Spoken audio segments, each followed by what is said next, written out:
Mire, en Perú usted se ha dado cuenta que se está haciendo diagnóstico con pruebas moleculares y con pruebas rápidas, las llamadas pruebas serológicas.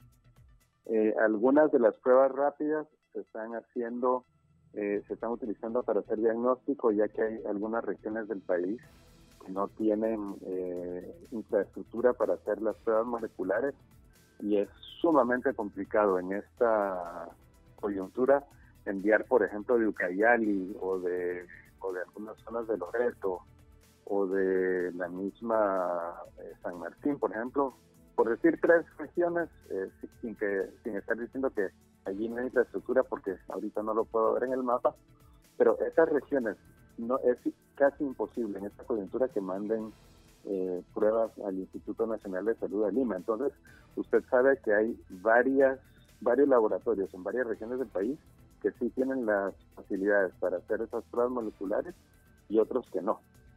Entonces, las pruebas moleculares es bastante difícil determinar la información que nos están dando si no las vinculamos a información sobre la sintomatología que está teniendo la persona. Entonces usted puede tener varias pruebas rápidas, estas pruebas serológicas que se hacen sacando sangre y que se ponen en el pocito y que se leen a los 10 minutos según las barras que salgan marcadas, ¿no? Entonces, estas pruebas rápidas que se están usando mucho, también se están usando, por ejemplo, para hacer las vigilancias en los mercados, en el personal sanitario, en la policía y en otros lugares. Entonces, si pudiéramos retirar esos datos de lo que se está reportando, sería un poco más fácil ver para dónde van las infecciones en el país. Es decir que nosotros, al haber juntado las moleculares con las pruebas rápidas, tenemos un gran número de infectados. En otros países se juntan, se cuentan, no se cuentan, solamente los moleculares. No. Así es. Así es, y por eso es que nosotros tenemos esta impresión de que nos hemos ido pues a la estratosfera, hemos pero superado a muchísimos países. No solo por eso, no solo por eso. Lo que pasa es que usted sabe que las pruebas moleculares son, en primer lugar, muy escasas y en segundo lugar necesitan de cierta infraestructura. Entonces los países están en este momento haciendo lo mejor que pueden con los recursos que tienen.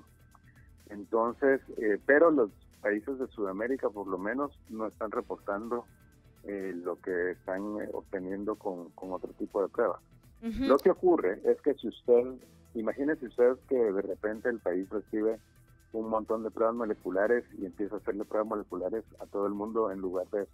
Entonces usted también va a detectar primero a las infecciones que tienen pocos síntomas, y segundo, también algunos casos que son asintomáticos, porque algunos informes dan cuenta de que al menos podría ser hasta el 50% de todos los casos de gente que se infecte que no cursan con síntoma alguno. Entonces, si usted pudiera ampliar las pruebas moleculares que se hacen, tendría una visión un poco mejor.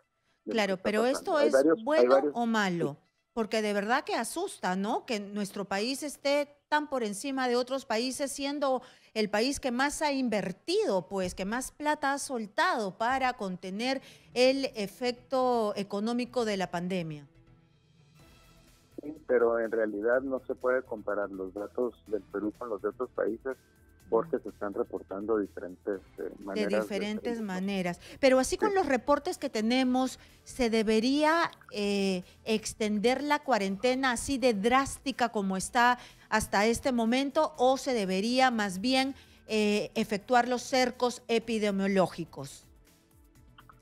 Lo que ocurre es que los países tienen que hacer el balance entre las medidas sanitarias y las medidas de reactivación económica, porque los países no se pueden quedar para siempre con cuarentena total, ¿verdad?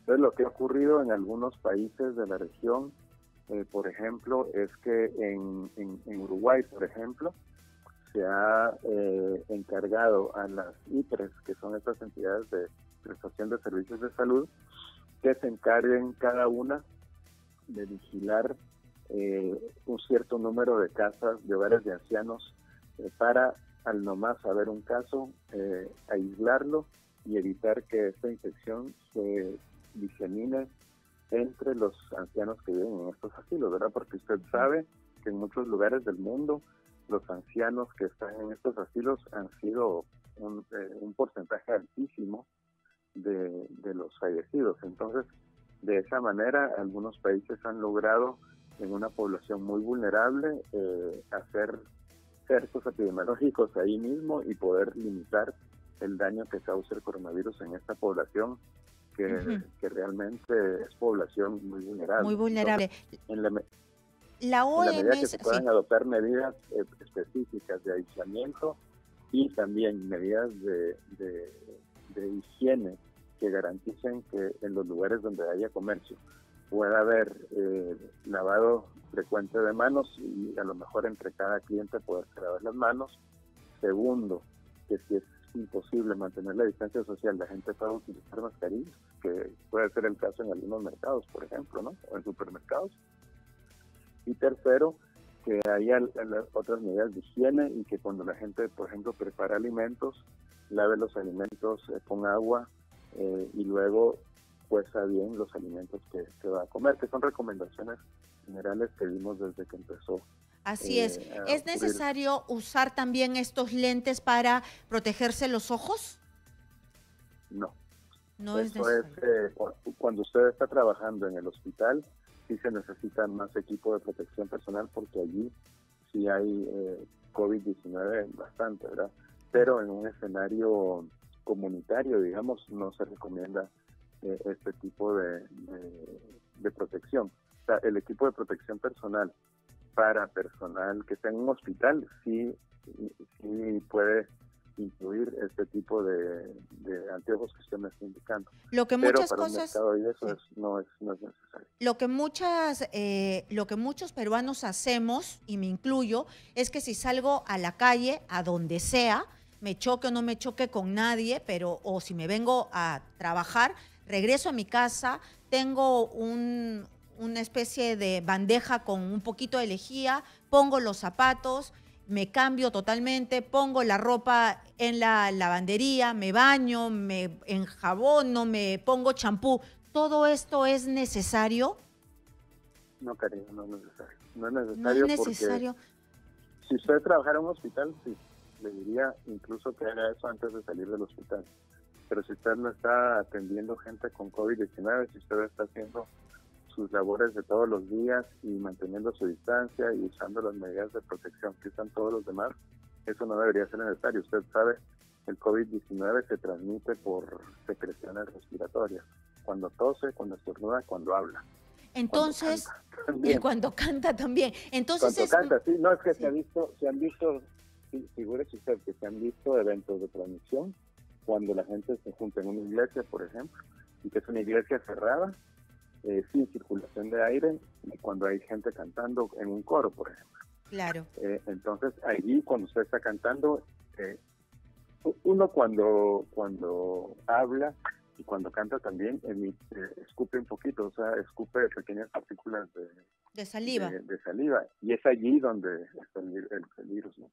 Pero yo quería remarcar algo que usted acaba de decir. Es decir, yo me puedo cuidar muchísimo, ¿no? Yo estoy en un ambiente donde estoy sola, hay una cámara robótica, en este momento usted solamente me está escuchando por radio, pero yo estoy sola. Pero digamos, si alguien entra sin mascarilla, así sí me pueden exponer, es decir, es tarea de todos. Me tengo un rato con usted, sí, porque me imagino que está en un compartimiento cerrado donde no hay circulación de aire.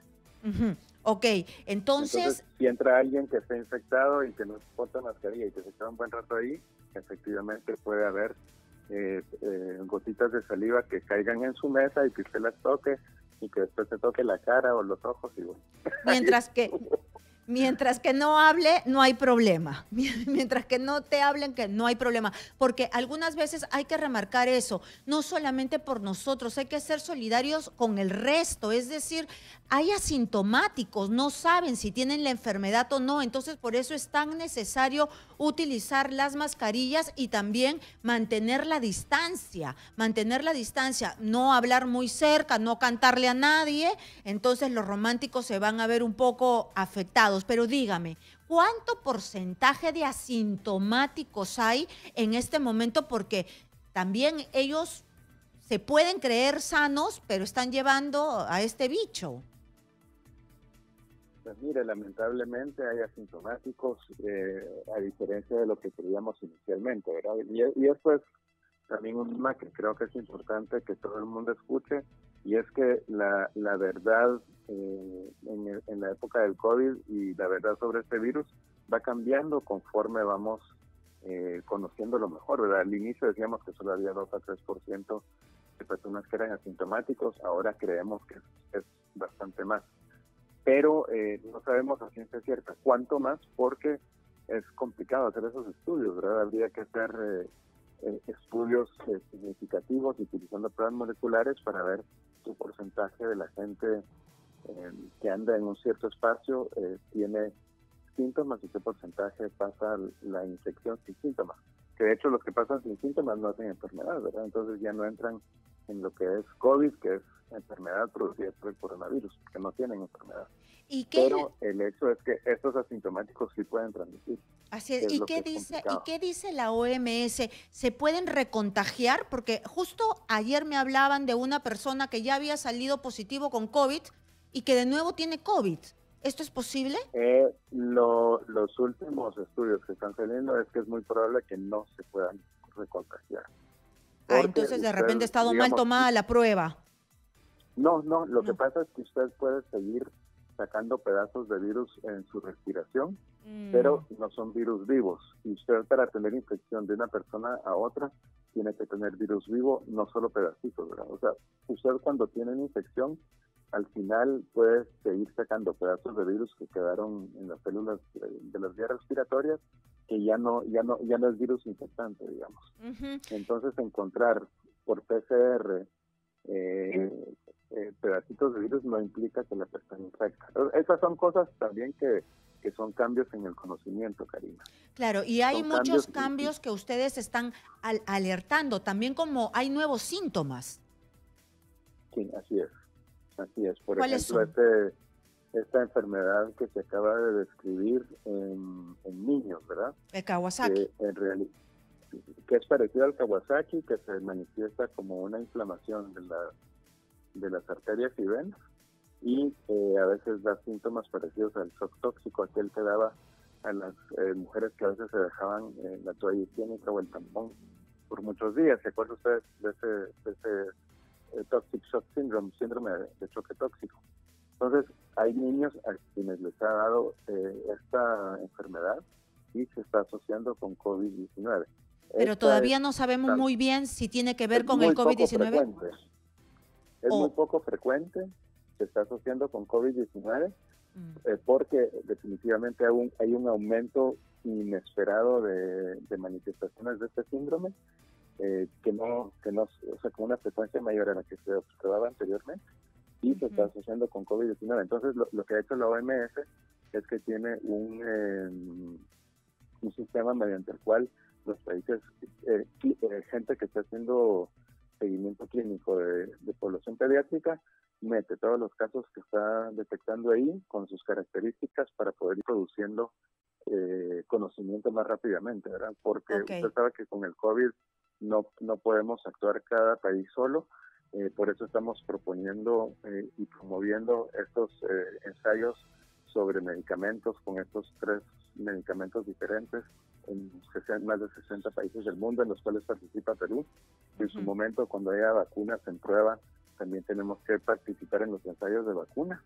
Y en este tema de enfermedades raras que están ocurriendo por el COVID, también estamos promoviendo la cooperación internacional para que los clínicos puedan meter los datos de lo que están observando en un gran repositorio mundial para que tengamos una descripción de eso más rápidamente.